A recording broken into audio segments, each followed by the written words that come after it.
اگرچہ بت ہیں جماعت کی آستینوں میں، مجھے حکم ہے اذان لا الہ الا اللہ کا۔ تو اب میں بلا تخیر اج دی اس محفل دے مجلس دے مہمان خصوصی عظیم شخصیت سید علامہ ضیاء اللہ شاہ صاحب بخاری، میں انہاں نو دعوت دینا ہے کہ وہ اپنے مخصوص انداز دے نال سانو قرآن و حدیث دی روشنی دے نال ساڈے دلاں نو منور فرمائے۔ اس تو پہلے میں اتھا دل دی اتھا گرائیوں دے نال اپنے آن والے معزز مہماناں دا شکر گزاراں، جس طرح کہ مولانا بارک اللہ سمسام صاحب، عبدالجبار دانش صاحب اور الہ آباد تو محترم بھائی عبدالحفیظ صاحب اور قاری عبدالشکور حقانی صاحب، انہاں ساریاں دے شکر گزاراں کہ جنہاں نے اپنا قیمتی وقت سانو دتا اور اس مسجد دے اندر آئے، اور اللہ کے دعا کرو کہ اللہ پاک اس مسجد نو قیامت تک آباد فرمائے۔ اب میں بلا تخیر دعوت دے واسطے خطاب واسطے دعوت دینا ہے محترم علامہ سید ضیاء اللہ شاہ صاحب بخاری۔ اما بعد فاعوذ باللہ من الشیطان الرجیم، بسم اللہ الرحمن الرحیم۔ انما یعمر مساجد اللہ من آمن باللہ والیوم الآخر وأقام الصلاة وآتى الزكاة ولم يخش إلا الله فعسى أولئك أن يكونوا من المهتدين۔ ہر قسم کی حمد و ثنا اللہ رب العالمین کی ذات بابرکات کے لیے، بے شمار درود و سلام آمنہ کے لال، عبداللہ کے چاند، حسنین کریمین کے نانا جان، سیدہ فاطمہ الزہرا کے بابا جان، ہم سب کے ہادی و پیشوا جناب محمد مصطفیٰ احمد مجتبی صلی اللہ علیہ وآلہ وسلم کی ذات گرامی پر ہوں۔ علماء کرام، بزرگان من، برادران ملت، میں سب سے پہلے اللہ تعالیٰ کا شکر ادا کرتا ہوں کہ جس کی توفیق کے ساتھ میں آپ کے گاؤں مولا پور میں حاضر ہوا اور یہاں انعقاد پذیر اس پاکیزہ پروگرام میں شریک ہوا۔ اس پروگرام کی غرض و غایت یقیناً آپ سب جانتے ہیں اور آپ سن چکے ہیں علماء کرام سے کہ آپ کے گاؤں میں اللہ کا ایک نیا گھر تعمیر ہوا ہے، اس کے افتتاح ہم کر رہے ہیں رسمی طور پر، تو اس کی تقریب میں ہم سب شریک ہیں۔ اسی حوالے سے آپ نے علماء سے بڑی روح پرور، بصیرت آمیز، ایمان افروز تقاریر سماعت فرمائی۔ اللہ تعالیٰ ان کو جزائے خیر عطا فرمائے، اور آپ کو اور مجھے اللہ تعالیٰ نبی پاک صلی اللہ علیہ وسلم کی ان پاکیزہ تعلیمات پر، اللہ تعالیٰ کی پاکیزہ ہدایات پر عمل کرنے کی توفیق عطا فرمائے۔ مسجد کی فضیلت، اہمیت، عظمت، مسجد کی تعمیر کے مقاصد اور اسلامی معاشرے میں، انسانی سوسائٹی میں مسجد کے وجود کے جو ثمرات ہیں، فوائد ہیں، ان پر علماء نے بڑی، میں سمجھتا ہوں، اچھے انداز سے، خوبصورت انداز سے گفتگو فرما دی ہے۔ اس لیے مزید اس عنوان پر بات کرنے کی میں ضرورت محسوس نہیں کر رہا، وقت بھی خاصا گزر چکا ہے، میں نے چونکہ مزید ایک پروگرام میں شریک ہونا ہے سفر کرنے کے بعد، تو اس لیے میں انتہائی اختصار کو ملحوظ رکھتے ہوئے صرف نبی کریم صلی اللہ علیہ وسلم کی ایک حدیث آپ کے سامنے عرض کروں گا، جو آپ نے بطور وصیت یا بطور نصیحت حضرت سیدنا ابو ذر رضی اللہ تعالی عنہ کو فرمائی تھی۔ حضرت ابو ذر رضی اللہ تعالی عنہ یمن کی طرف روانہ ہو رہے تھے آپ کے حکم کی تعمیل میں۔ آپ نے ان کو دو باتیں ارشاد فرمائی، اگر ہم ان دو باتوں کو یاد رکھیں تو آپ یقین جانیں ہمارے معاشرے کی یہ ساری برائیاں ختم ہو جائیں۔ پورے قرآن پر عمل کرنا، تمام احادیث پہ عمل کرنا تو بہت بڑی بات ہے۔ میں سمجھتا ہوں کہ نبی کریم علیہ السلام کی اس ایک نصیحت پر اگر یہ امت مسلمہ آج عمل پیرا ہو جائے تو ان کی یہ ساری مشکلات، یہ سارے مسائل خود بخود ہی حل ہو جائیں گے۔ جو جرائم پیشہ لوگوں سے جیلیں بری ہوئی ہیں، پورا معاشرہ بھرا ہوا ہے، اس سب سے نجات ہمیں مل جائے گی۔ وہ حدیث پاک، وہ نصیحت کیا ہے؟ آپ فرماتے ہیں، سنا داں کہ رہن داں؟ تھک تو نہیں گئے جی؟ توجہ ہے تھوڑی سارے دی؟ آپ فرماتے ہیں اتق اللہ حیث ما کنت. پہلی بات آپ نے یہ ارشاد فرمائی کہ جہاں بھی رہو، چاہے تم یعنی خلوت میں ہو، لوگوں کے سامنے ہو، تنہائی میں ہو، جہاں بھی تم ہو، زندگی کے جس مرحلے پہ ہو، حکمران ہو تو تب بھی، جیل کے اندر قیدی کے طور پہ ہو تو تب بھی، ایک دکاندار ہو تو تب بھی، گاہک ہو تو تب بھی، باپ ہو تب بھی، بیٹا ہو تو تب بھی، پڑوسی ہو تو تب بھی، جہاں بھی تم ہو، جس حالت میں ہو، اتق اللہ. تم نے اللہ کا تقوی کبھی نہیں چھوڑنا. تقوی کسے کہتے ہیں؟ اس کی علماء نے بڑے معنی، مطالب، مفاہیم بیان کیے ہیں. میں عام فہم الفاظ میں اس کا معنی یہ عرض کرتا ہوں کہ اللہ کے غلام بن کے رہو. علماء نے اس کے ترجمے یہ کیے ہیں کہ اللہ کے اوامر پہ عمل کرو، نواہی سے اجتناب کرو. خلاصہ کیا ہے؟ اللہ کے غلام وہی ہوتا ہے کہ اس کا آقا مالک جس چیز کا فرمایا وہ کرتا ہے، جس سے روکتا ہے وہ باز آتا ہے.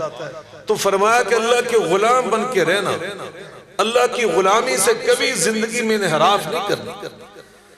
نبی پاک علیہ السلام کے نزدیک اللہ کی غلامی کی اتنی اہمیت ہے کہ آپ جب بھی خطبہ جمعہ ارشاد فرماتے تھے تو 3 آیات کی تلاوت ضرور فرماتے تھے. ہر خطبہ عید کے اندر بھی ان کی تلاوت فرماتے، ہر خطبہ نکاح میں ان کی تلاوت فرماتے. اور تینوں آیات میں اللہ نے بار بار یہ فرمایا یا ایھا الذین آمنوا اتقوا اللہ حق تقاتہ یا ایھا الناس اتقوا ربکم. آگے فرمایا واتقوا اللہ الذی تساءلون بہ والارحام. پھر فرمایا یا ایھا الذین آمنوا اتقوا اللہ وقولوا قولا سدیدا. اللہ کی غلامی سے منہ نہ پھیر. مسلمان وہی ہے جو ہمیشہ اللہ کی غلامی کے ساتھ وابستہ رہتا ہے. عبادت کرنا اللہ کی غلامی، اطاعت کرنا اللہ کی، مل کے بول لیں، اللہ کے حکامات کو پورا کر کے دکھانا یہ اللہ کی غلامی ہے. مسلمان تو ہمیشہ وَاعْبُدْ رَبَّكَ حَتَّى يَأْتِيَكَ الْيَقِينُ. فرمایا وہ اللہ کی غلامی کے ساتھ ہمیشہ وابستہ رہتا ہے حتیٰ یاتیک الیقین. اس کو موت آ جاتا ہے، وہ موت تک، زندگی کی آخری سانس تک وہ اللہ ہی کرتا رہتا ہے کہ میرا مالک میرا اللہ. اس لیے میرے آقا علیہ السلام فرماتے من کان آخر کلامی لا الہ الا اللہ دخل الجنہ. جو آخری لمحے بھی یہ کہتا ہے کہ میرا مالک میرا اللہ ہے، وہ سیدھے جنت کو جاتا ہے. یہ اللہ کا سچا غلام، اس نے غلامی کر کے دی. اللہ اکبر. اللہ کے غلام ہوتے ہیں، ان کو اللہ سے حیا آتی. بعض بندے ہوتے وہ گناہ نہیں کرتے، اس لیے گناہ نہیں کرتے. حیا کی جو 3 اقسام اس لیے گناہ نہیں کرتے، وہ یہ سمجھتے ہیں کہ میرا محلے دار مجھے دیکھ رہا ہے، میرے گاؤں کا فلاں بندہ جو مجھے اچھی طرح جانتا ہے، میں فلاں ہوں، فلاں کا بیٹا ہوں، فلاں برادری کا ہوں، میرا نانا کون ہے، دادا کون ہے، ماموں چاچا تایا، میرا بڑا بھائی کون ہے، سب جانتے. بندہ اس لیے گناہ نہیں کرتا کہ ان سے شرم آتی ہے، اس کو حیا آتی ہے کہ یہ لوگ کیا کہیں گے. یہ بھی ایک حیا کی قسم ہے. اور اس سے ایک اوپر والی قسم ہے، اس سے جو بلند ہے، بہت اونچی ہے، جہاں اس کو پہچاننے والا کوئی نہیں ہوتا، جاننے والا کوئی نہیں ہوتا، بلکہ دیکھنے والا کوئی نہیں ہوتا. اور گناہ اور برائی اور بغاوت کے مواقع موجود ہوتے ہیں، مگر وہ اس لیے نہیں کرتا کہ میرا اللہ مجھ کو دیکھ رہا ہے، میرا مالک مجھ کو دیکھ رہا ہے. ان الذین یخشون ربهم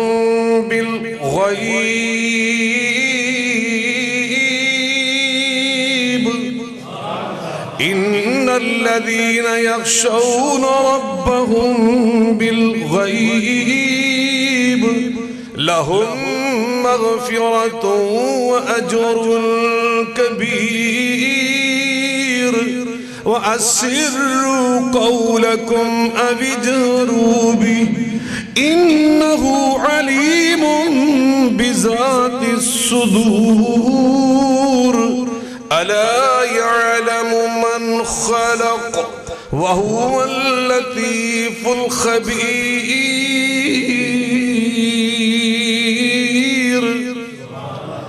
اللہ تعالیٰ فرماتے ہیں میرے وہ بندے جہاں ان کو کوئی دیکھنے والا نہیں ہوتا، اور وہ اس لیے گناہ نہیں کرتے کہ میرا اللہ مجھ کو دیکھ رہا ہے، میرا اللہ میں اس کی نظر میں ہوں۔ وَغَلَّقَتِ الْأَبْوَابُ وَرَاوَدَتْهُ الَّتِي هُوَ فِي بَيْتِهَا عَن نَّفْسِهِ وَغَلَّقَتِ الْأَبْوَابُ وَقَالَتْ هَيْتَ لَكَ قَالَ مَعَاذَ اللَّهِ إِنَّهُ رَبِّي أَحْسَنَ مَثْوَايَ إِنَّهُ لَا يُفْلِحُ الظَّالِمُونَ۔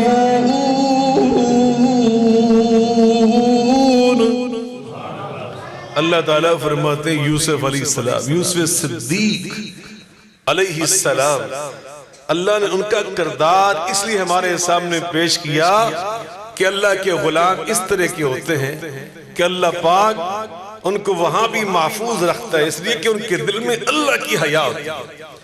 اور جب بندہ اس منزل پہ پہنچ جاتا ہے نا، نبی صلی اللہ علیہ وسلم فرماتے ہیں لا ایمان لمن لا حیا لہو، جس میں حیا نہیں رہتی اس میں تو ایمان نہیں رہتا۔ الایمان الحیا والایمان قرنا جميعا فاذا رفع احدهما رفع الاخر۔ حیا اور ایمان لازم و ملزوم ہیں، ان میں سے ایک چلا جائے تو دوسرا خود بخود ہی ساتھ چلا جائے۔ اذا لم تستحی فاصنع ما شئت، فرمایا جب حیا نہ رہے تو پھر جو مرضی انسان کرتا ہے وہ بے حیا ہو جاتا ہے۔ لیکن جب بندہ اللہ سے حیا کرنے والا بن جاتا ہے نا، یخشون ربہم بالغیب، وہ اللہ سے ڈرتا ہے، خشیت اللہ کا خوف اس کے دل میں ہوتا ہے، تو پھر حیا کا تیسرا جو حصہ وہ یہ ہوتا ہے، یہ بندہ اللہ کے سامنے ہاتھ اٹھاتا ہے، اللہ کے سامنے ہاتھ اٹھاتا ہے۔ حدیث پاک میں آتا ہے ان اللہ کریم، میرا اللہ بڑے کرم والا، حیا والا، یستحیی ان یردہما صفرا خائبتین، پھر اللہ اس بندے سے حیا کرتا ہے کہ میں اس کے اٹھے ہوئے ہاتھ خالی کیسے لوٹا دوں، پھر اللہ اس بندے سے حیا کرتا ہے۔ اتق اللہ حیث ما کنت، اللہ کے سچے غلام بن کے رہنا۔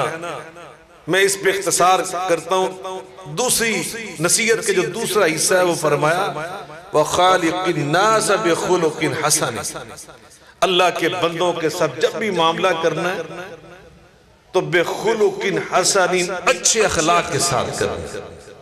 کس اخلاق کے ساتھ؟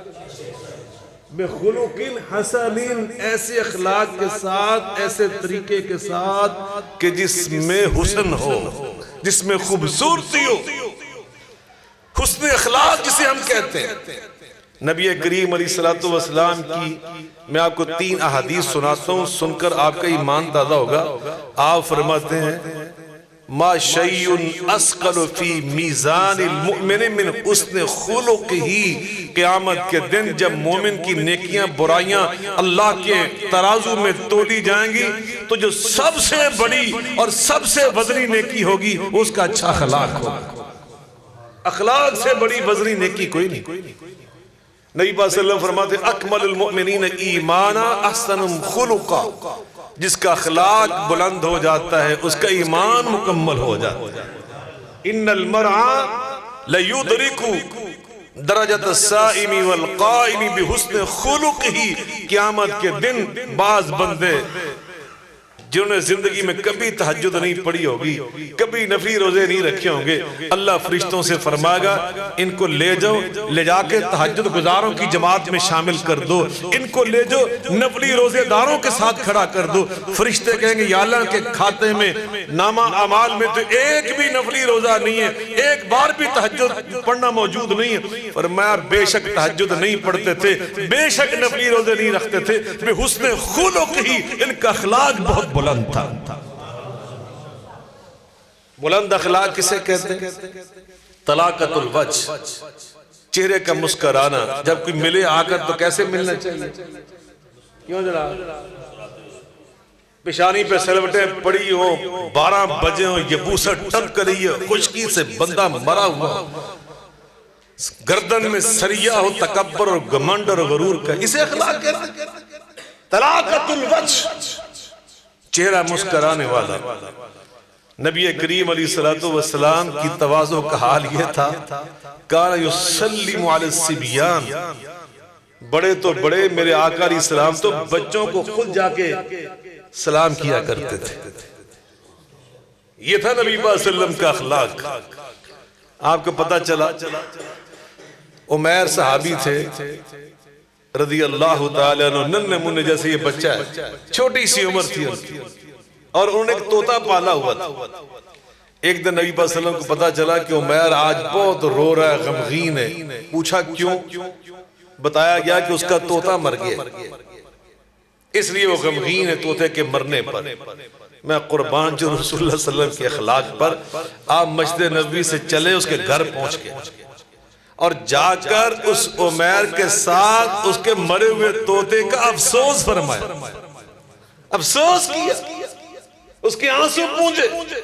فرمایا یا عمیر ما فعل بک النغیر، یار عمیر تیرے نغیر یہ طوطے نے تجھے افسردہ کر دیا، مجھے بڑا افسوس۔ یہ نبی پاک کا اخلاق۔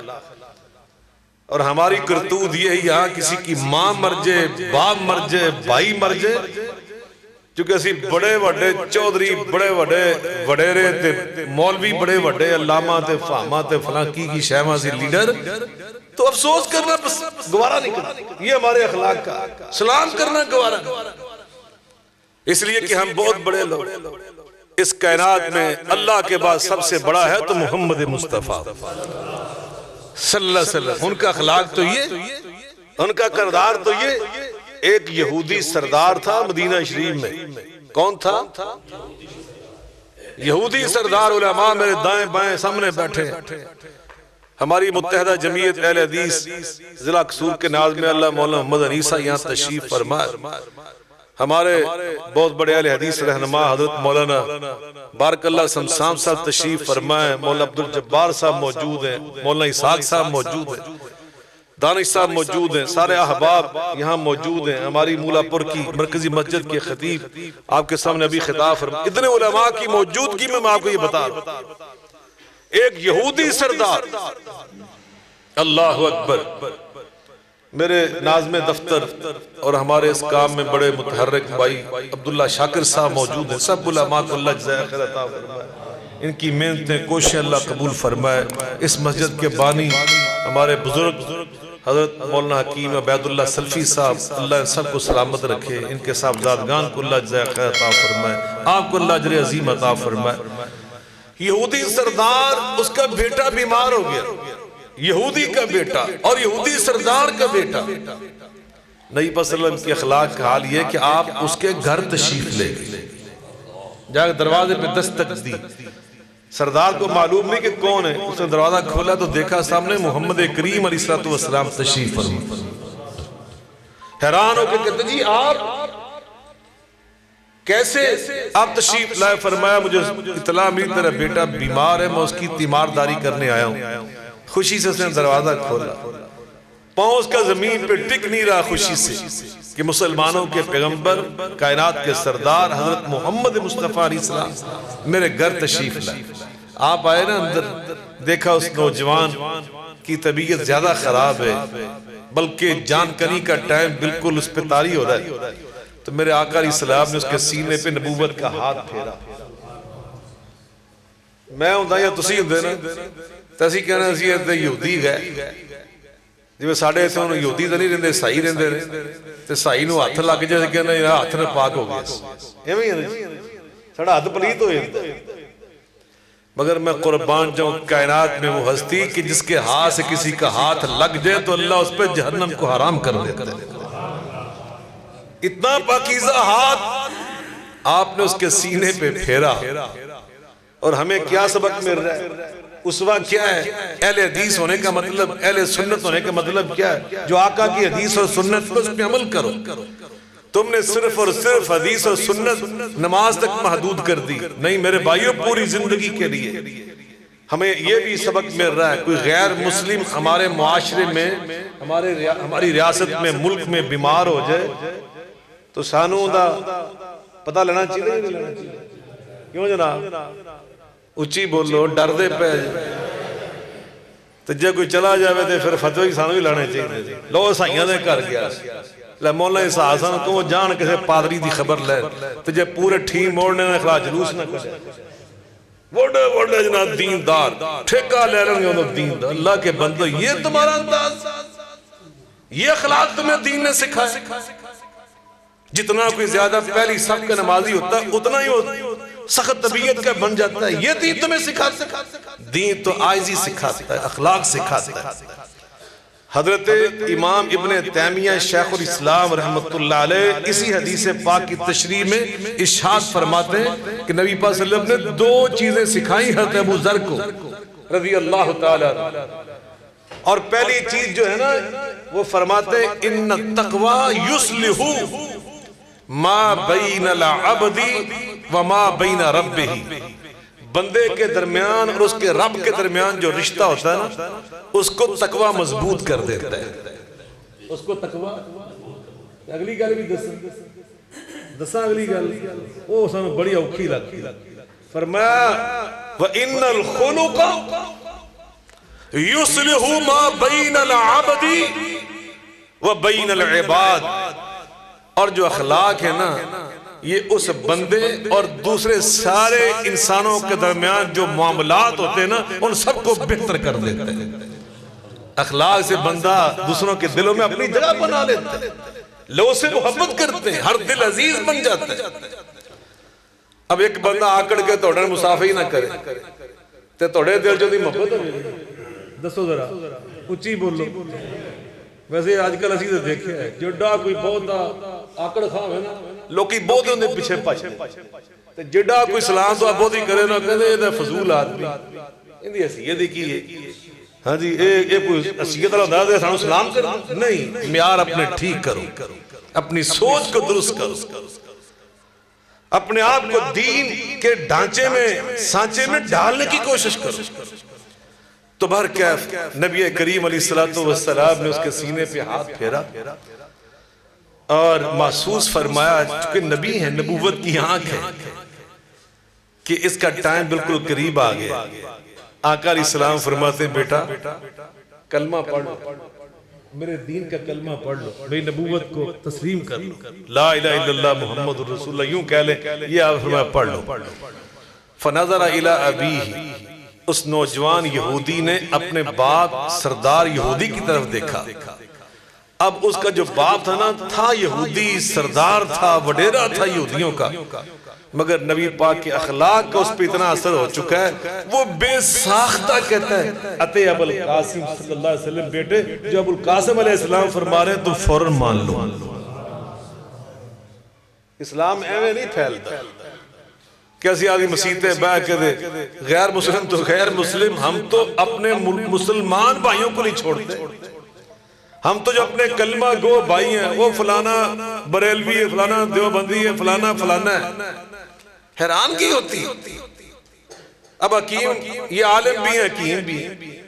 اگر یہ مطلب کل کو یہاں پہ کھولے اور مولا بارک اللہ صاحب اللہ کو لمبی زندگی دے، صحت والی یہ ان کے پاس کبھی تشریف لائے، انہوں نے ہوئے زکام، اللہ ہمیشہ محفوظ رکھے، اے نبض وکھان انہوں نے آکے حکیم عبید اللہ سلفی صاحب ان کی نبض پکڑ لیں اور نبض پکڑ کے پتہ کیا کہیں مولا بارک اللہ صاحب مولی نہیں سانو کھنگ آدھی شاکر سادہ سیر پیڑ ہونڈے عبدالجبار دانش صاحب جڑے نا انہوں نے تھکاوٹ بڑی ہوتی ہے. انہوں نے کہنا ہے بھی چنگے کی انصاف نبض میری پھڑی ہے تو گلہ اور علی کرن لے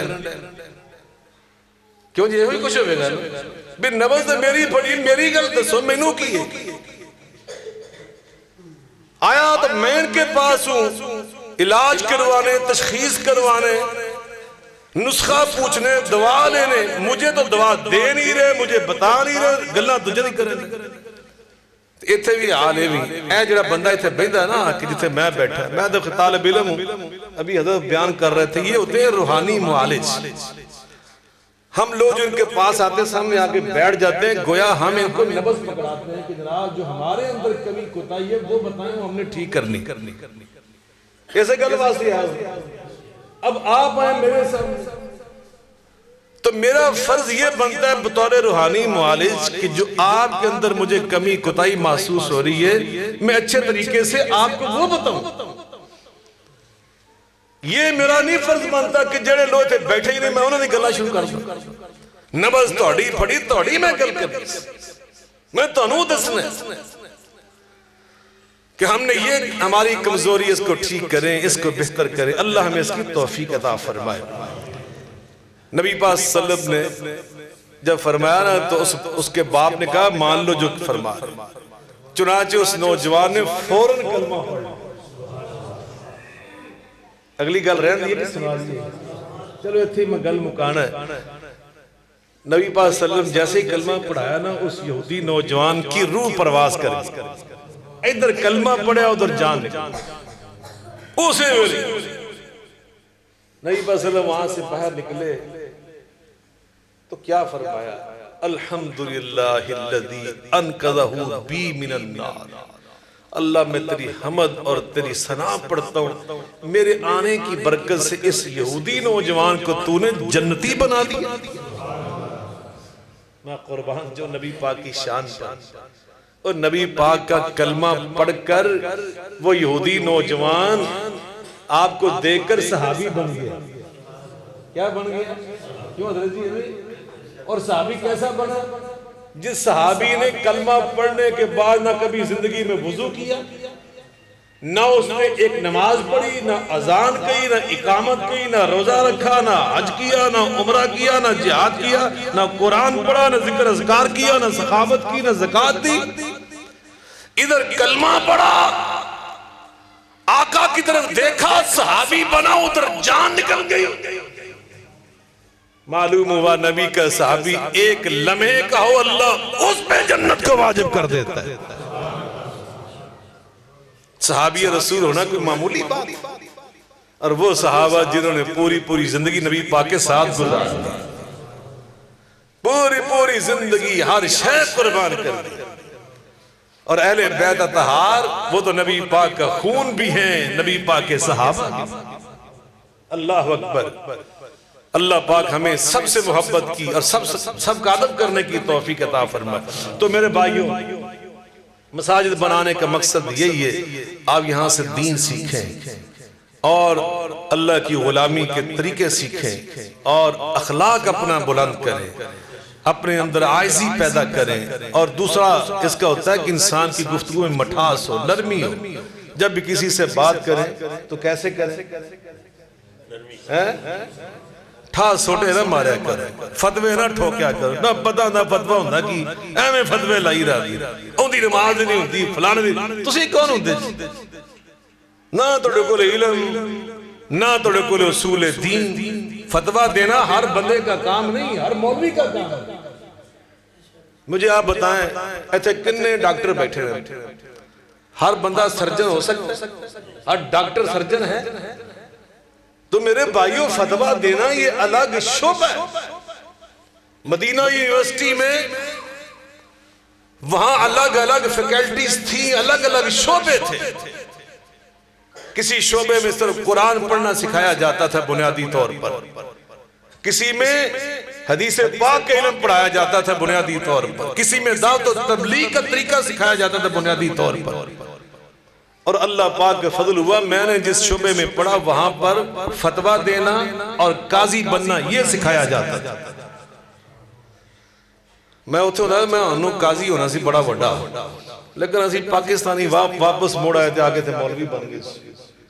وہ مولانا اسحاق ندوی صاحب رحمت اللہ علیہ، مولانا عبدالقادر ندوی رحمت اللہ علیہ، ان کے پاس گیا نا مولانا حنیف ندوی صاحب رحمت اللہ علیہ ملنے، نام سنا تھا ایک دوسرے کا، نہ انہوں نے ان کو دیکھا تھا نہ انہوں نے ان کو دیکھا تھا۔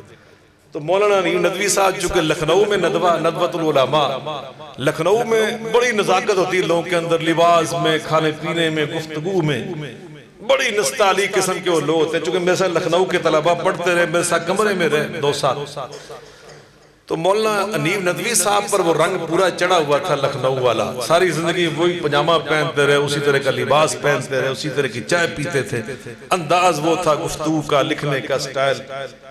تو مولانا عبد القادر ندوی صاحب پڑے وہاں تھے، لیکن ادھر آئے مامو کانجن اوڈا والا، وہ دیہاتی علاقہ تھا، بالکل اس رنگ میں رنگے گئے، یہیں کے رہنے والے تھے بنیادی طور پر، زمیندار آدمی تھے۔ تو مولانا ندوی صاحب کے دل میں خیال آیا کہ یہ میرے ندوی بھائی ہیں، میں ان کو مل کر آؤں۔ مامو کانجن چلے گئے مدرسے میں، تو وہاں جب اتفاقاً پہنچے نا تو ایک بزرگ جنہوں نے صرف تہمت باندھی تھی اور اوپر ایک بنیان پہنی ہوئی تھی، تو کیاریوں میں بیٹھ کر نا رمبے کے ساتھ، سمجھ لیں رمبا، وہ رمبے کے ساتھ وہ کیاریاں ٹھیک کر رہے تھے۔ انہوں نے کہا جی السلام علیکم مولانا ندوی صاحب، چار پئی بار پڑی تھی وہاں، وہ بھی بیٹھ گئے، وہ مالی بابا بھی آگے کہتے جی فرمائیے کس سے ملنا ہے؟ انہوں نے کہا جی میں نے مولانا عبد القادر ندوی صاحب سے ملنا ہے۔ تو وہ بابا جی کہنے لگے دسو حکم فرماؤ۔ انہوں نے کہا جی میں نے مولانا عبد القادر ندوی صاحب سے ملنا ہے۔ انہوں نے کہا جی حکم فرماؤ۔ انہوں نے کہا یار میں بابا جی تم دسن دے ہیں، انہوں نے سمجھا مالی ہے، انہوں نے کہا میں نے مولانا ان کے دل میں تھا کہ ندوی جس طرح کہ میرا لباس سے مزہ کرتے اس طرح کہ وہ بھی ہوں گے۔ انہوں نے کہا جی میں نے عرض کیا میں نے مولانا عبد القادر ندوی صاحب سے ملنا ہے، میرا نام محمد حنیف ندوی ہے۔ مولانا عبد القادر ندوی صاحب سمجھ گئے کہ یہ مولانا ندوی صاحب ہیں اور ان کو پریشانی جس چیز کی ہو رہی وہ سمجھ گئے۔ فرمانے لگے مولانا ندوی صاحب میں ہوں عبد القادر ندوی، آپ پریشان نہ ہوں، میں جب ندوے سے فارغ ہو کر آیا نا اس علاقے میں، یہ دیہاتی علاقہ تھا، تو یہاں علاقے کی وجہ سے نا وہ میرا ندوی نون کا نقطہ جو تھا نا اوپر سے کھسک کر نیچے آ گیا اور میں ندوی سے بدوی یعنی دیہاتی بن گیا۔ تو آپ پریشان نہ ہوں، میں ہی عبد القادر ندوی۔ تو برکہ ماحول اثرات تو ڈالتا ہے نا جی، اللہ تعالیٰ ہم ادھر آئے تو آ کر آپ لوگوں کے ساتھ مصروف ہو گئے، اللہ تعالیٰ ہماری یہ مصروفیت قبول فرمائے۔ یہ جو کچھ اللہ تعالیٰ کی توفیق سے متحدہ جمعیت اہل حدیث پاکستان کے پلیٹ فارم سے، البدر فاؤنڈیشن پاکستان کی وساطت سے یہ اللہ کے گھر جو تعمیر ہوئے ہیں اللہ نے قبول فرمائے، اور آپ بھائیوں کو اس کو آباد رکھنے کی توفیق عطا فرمائے۔ اب زندگی بھر یہ آپ کے ذمے ہے اس مسجد کو سنبھالنا، آباد رکھنا، خیال رکھنا، اللہ آپ کو اس کی توفیق عطا فرمائے۔ حضرت نے بڑی پیاری وہ حدیث سنائی، نبی پاک صلی اللہ علیہ وسلم نے فرمایا من بنا للہ مسجدہ بنا اللہ لہ بیتا فی الجنہ، مسجد کے ساتھ وابستہ ہونے والا آقا فرماتے فشہدوا لہ بالایمان، اس کے ایمان کے گواہ بن جو۔ فرمایا سبت یظلہم اللہ فی ظلہ یوم لا ظل الا ظلہ، آگے فرمایا رجل قلب معلق بالمساجد، جس کا دل اللہ کے گھر کے ساتھ اٹیچ ہو جاتا ہے نا، اللہ اس پر عرش عظیم کا سایہ واجب فرما دیتا ہے۔ قیامت کے دن انشاءاللہ یہ نیکیاں ملیں گی۔ اب یہ آپ توقع نہ رکھیں، جو میں نے اکثر محسوس کیا ہے، مساجد اگرچہ بن جاتی ہیں لیکن بعض اوقات ہم نے دیکھا کہ لوگ خیال نہیں کرتے، پھر یہی توقع رکھتے ہیں کہ مولوی نہیں صاحب پھر آن گے سانو سفیدی کروا کے دیں گے، اب بلب ٹوٹ گیا تو شاکر صاحب آن گے ٹھیک موڑ دے تو وہ لوا کے دیں گے۔ نہیں بھائیو، اب یہ آپ نے کام اس سفیدی کا خیال کرنا ہے، اس کو بارش سے بچانا ہے، سیم سے بچانا ہے، اس کو خراب ہونے سے بچانا ہے، جیسے ہم اپنے گھر بچاتے ہیں۔ اللہ تعالیٰ انشاءاللہ آپ کو اس کی توفیق دے گا اور اس پہ اللہ آپ کو بہت اجر بھی عطا فرمائے گا۔ اذانوں کے ساتھ نمازوں کے ساتھ اس کو آباد رکھیں۔ میں انہی الفاظ پر اکتفا کرتا ہوں اور حضرت مولانا بارک اللہ سمسام صاحب سے درخواست کرتا ہوں کہ وہ دعا خیر فرما دیں۔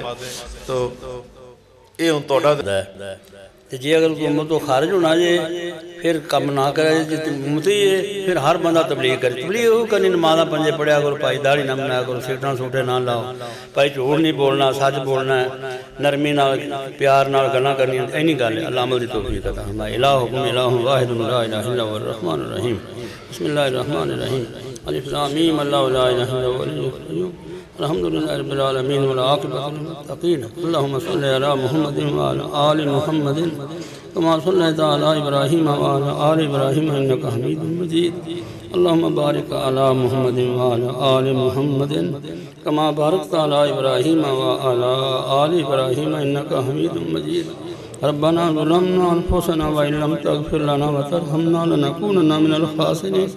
یا اللہ سانو معاف کر دے، اسی تیرے بندیاں تیرے گھر چ آئے، سارے بابے معافی منگے، تو معافی دے، سانو معاف کر دے۔ یا اللہ جڑیاں کمیاں تائیاں کہ ہو گئیاں معافی دے دے، یا اللہ سانو اگے تو 5 وقت نماز پڑھنے دی توفیق عطا فرما۔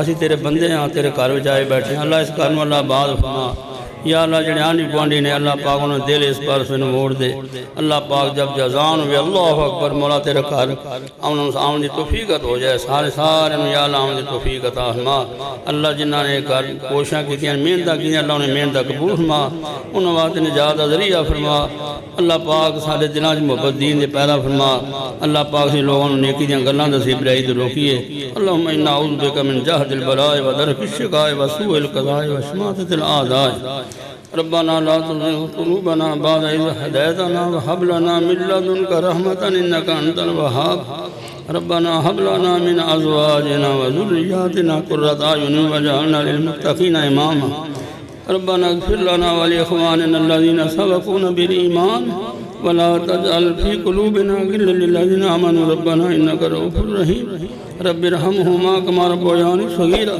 رب ارحمهما كما ربياني صغيرا اللہم انا نسألک الہدا والتقا والعفاف والغنا یا اللہ ساڈا آنا قبول کر لے تیری توفیق نہ تیرے گھر جایا اللہ پاک سانو جنہ چ زندہ رکھے نا اسلام دی خوبصورتی نہ زندہ رکھیں جدوں سانو دنیا تو لے آئے تے ایمان دی خوبصورتی نہ لے جانا مولا کوئی ساڈے کول کام ہو لے جنہ گناہ تو راضی ہے جنہ گناہ تو ناراض سانو بچائی رکھ سارے کول بچن دی طاقت نہیں ساڈی مدد فرما ربنا آتنا فی الدنیا حسنۃ وفی الآخرۃ حسنۃ وقنا عذاب النار صلی اللہ تعالی علی خیر خلقہ محمد و علی صحابہ اجمعین و علی بیتہ برحمتک یا ارحم الراحمین آمین